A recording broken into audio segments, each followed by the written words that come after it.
विद्या प्रकाशन मंदिर private limited.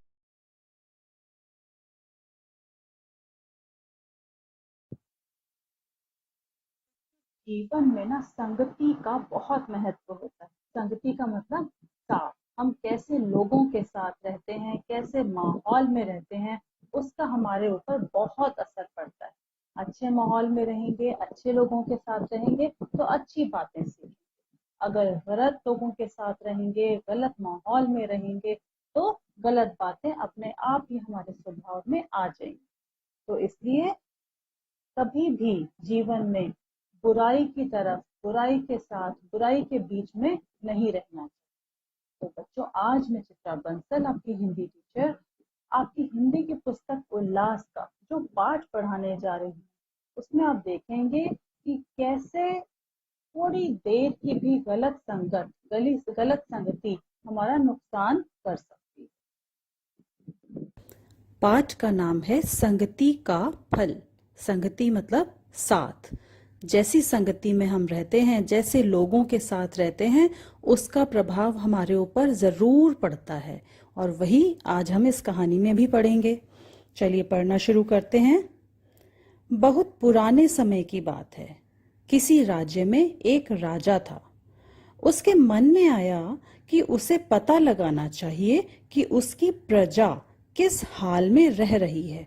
प्रजा मतलब उसके राज्य के लोग। इसलिए एक दिन उसने अपने धनुष बाण उठाए और किसी को कुछ बिना बताए चुपचाप अकेला महल से निकल गया। किस लिए निकला राजा महल से? ये देखने के लिए कि उसकी प्रजा, उसके राज्य के लोग किस तरह से रह रहे हैं, किस हाल में रहते हैं। राजा वेश बदलकर पैदल ही चल पड़ा। जब चलते चलते वह थक गया तो बीच रास्ते में ही एक बड़े पेड़ के नीचे बैठ गया। उसने धनुष बाण बगल में रखे और चादर ओढ़कर जमीन पर लेट गया। राजा थका हुआ था, इसलिए थोड़ी ही देर में उसे नींद आ गई। तो राजा जब थक गया, कहाँ लेट गया? वो पेड़ की छाया में। और लेटते ही उसे नींद क्यों आ गई? क्योंकि वह थक चुका था। जब हम जिस दिन ज्यादा थक जाते हैं उस दिन अच्छी नींद आती है, और जिस दिन हम दिन भर कुछ काम नहीं करते, उस दिन ना हमें थकान महसूस होती है, तो उस दिन आप देखेंगे कि नींद भी नहीं आती है। तो जब हम थक जाते हैं मेहनत करके, तब हमें अच्छी नींद आती है। उसी पेड़ की डाल पर एक कौवा बैठा था। उसने सोते हुए राजा के ऊपर बीट कर दी। बीट से राजा की वह सुंदर चादर गंदी हो गई। राजा उस समय गहरी नींद में सोया हुआ था, इसलिए उसे पता ही न चला कि कौवे ने उसकी चादर गंदी कर दी है। कुछ समय बाद कौवा वहां से उड़कर कहीं और चला गया। थोड़ी देर बाद एक हंस उड़ता हुआ उधर आया। वह पेड़ की उसी डाल पर और उसी जगह बैठ गया जहां कुछ समय पहले कौवा बैठा हुआ था। समझ में आ रहा है ना आप लोगों को कि जहां राजा नीचे पेड़ के नीचे सो रहा था, वहीं ऊपर एक कौवा बैठा था, और उसने बीट कर दी, पर राजा क्योंकि सो रहा था उसको पता नहीं चला। अब कौवा तो उड़ गया और वहीं उसी जगह पर एक हंस आकर बैठ गया। तभी राजा की नींद खुल गई। राजा उठ बैठा। उठते ही उसकी नजर अपनी चादर पर पड़ी जो बीट से गंदी हो गई थी। वह बहुत क्रोधी स्वभाव का था, मतलब गुस्से वाले स्वभाव का था राजा। उसने गर्दन उठाकर ऊपर देखा तो पेड़ पर हंस बैठा दिखाई दिया। उसने समझा कि इस हंस ने ही उसकी चादर गंदी कर दी है। तो क्योंकि कौवा तो उड़ चुका था, उसकी जगह हंस बैठ गया था। राजा की नींद खुली तो उसने सोचा ये हंस का ही काम है, हंस ने ही बीट करी है, उसकी चादर गंदी कर दी। उसे गुस्सा आ गया। क्रोधी राजा ने आव देखा न ताव, मतलब उसने कुछ सोचा नहीं, इधर उधर देखा नहीं, बस झट से क्या किया, उसने धनुष बाण उठाया और तीखा बाण चलाकर हंस को मारा। बेचारा हंस घायल होकर जमीन पर गिर पड़ा और तड़पने लगा, क्योंकि उसको बड़ी तेज तीर उसके शरीर में चुभ गया था। आप सामने चित्र में भी देख सकते हो कि हंस के शरीर में तीर घुस गया है और उसके शरीर से खून निकल रहा है। तड़पते हुए उसने राजा से कहा, हे राजा, मैंने ऐसा कौन सा अपराध किया कि तुमने मुझे अपने बाण का शिकार बनाया? मैं तो निर्मल जल में रहने वाला पक्षी हूँ।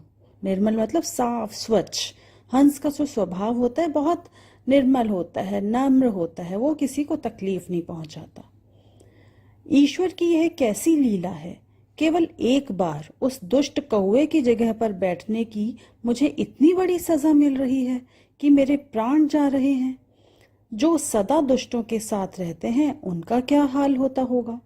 तो हंस ने क्या कहा कि मैं तो हमेशा पानी में रहने वाला पक्षी हूँ, आज थोड़ी देर के लिए कौवे की जगह क्या आके बैठ गया, उसी का फल मुझे बुरा मिल रहा है कि मुझे इस तरह से घायल होना पड़ा और मैं अब जीवित भी नहीं बचूंगा शायद।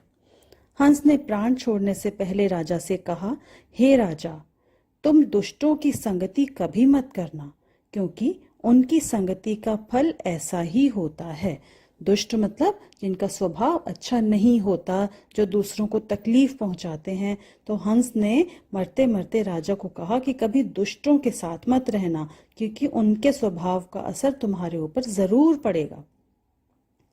राजा को अपने अपराध का बोध हो गया। मतलब अपराध मतलब गलती, बोध मतलब अंदाजा, उसे एहसास हो गया कि उससे गलती हो गई है।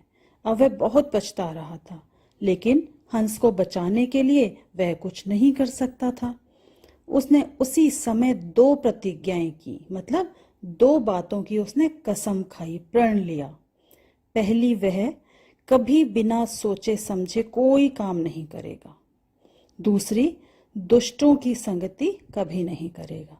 तो ये दोनों ही बातें सीखने वाली हैं बच्चों इस पाठ से, कि ना हमें कभी बिना सोचे समझे जल्दबाजी में कोई काम करना चाहिए, कोई निर्णय लेना चाहिए, और ना ही दुष्टों की, बुरे लोगों की संगति में रहना चाहिए। तो क्या सीखा बच्चों?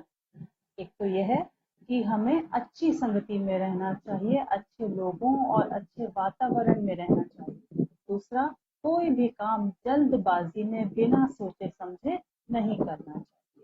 एकदम से किसी का बात पर प्रतिक्रिया करना, उसका जवाब देना अच्छी बात नहीं है, उससे हमारा या दूसरों का नुकसान हो सकता है। तो अब हम चलते हैं, अगला पाठ फिर एक साथ पढ़ेंगे। विद्या प्रकाशन मंदिर प्राइवेट लिमिटेड।